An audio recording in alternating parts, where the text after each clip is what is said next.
Hi, welcome to Plymstock Chapel's latest short film with myself, Mark Oliver. We've called them Isolated but Not Alone, because while we might be stuck in our homes, at least we can connect this way. I went to a small primary school in Devon, and my claim to fame is that for a while I was the fourth best footballer. Now, I should clarify a few details. As I say, it was primary school, not secondary school, and it wasn't a big school, and I was in the top class, the top year there, year 6 now in today's language, so I was one of the big boys, and I suppose, what was there, I don't know, a dozen or maybe a bit more boys in our class, and of them a few weren't even interested in football anyway, so it's not a major claim to fame, I accept. The boys ahead of me were Richard and Stuart, who were way better than me, who had silky skills for the football, were really, really good. And then another Richard who played in goal, who was a goalkeeper, so essential to our team.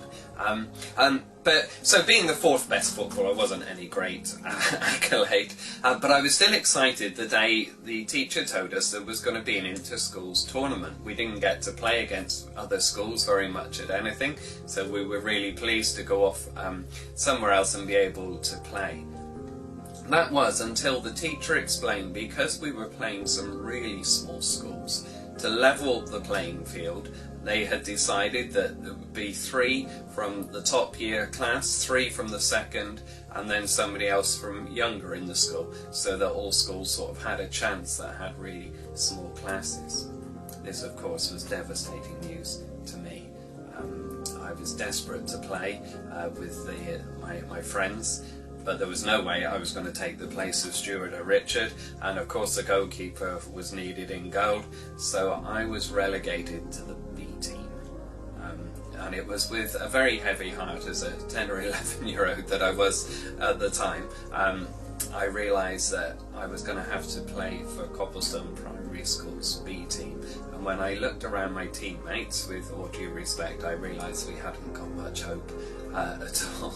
So I was told that I could be captain, as one way of my teacher trying to sort of placate me. He said he was very sorry and let me be captain. It's a bit like being told you'd be captain of the Titanic after it hit an iceberg. You know, it was still going down whatever anyone did.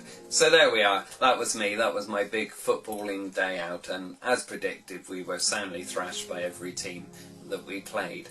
The moment I pulled on that bib that sort of showed which team I was in, that I belonged to the B team, then it identified me to that team, and it meant that I got what they got, which was a sound beating, and I missed out on all of the accolades, all of the winning and celebrating goals with my teammates that the A team were enjoying. Any thought of trophies or glory sort of slipped away. There's a verse in the Bible, a really powerful verse, that says this: God made him who had no sin to be made sin for us, so that we might become the righteousness of God. And in a sense, when Jesus took on sin, before that he was perfect, he was holy, but he took on sin and was made sin, and then he got with that everything that comes with sin. Now, I'm recording this on Good Friday, and just reflecting today on the cross of Calvary. What was it about? Well, it was about Jesus becoming sin for us, taking on our sin. And then with that sin comes everything that you expect: guilt, shame, punishment. And the Bible even says the wages of sin is death. What happened on Good Friday? Jesus took on sin and paid the price for us.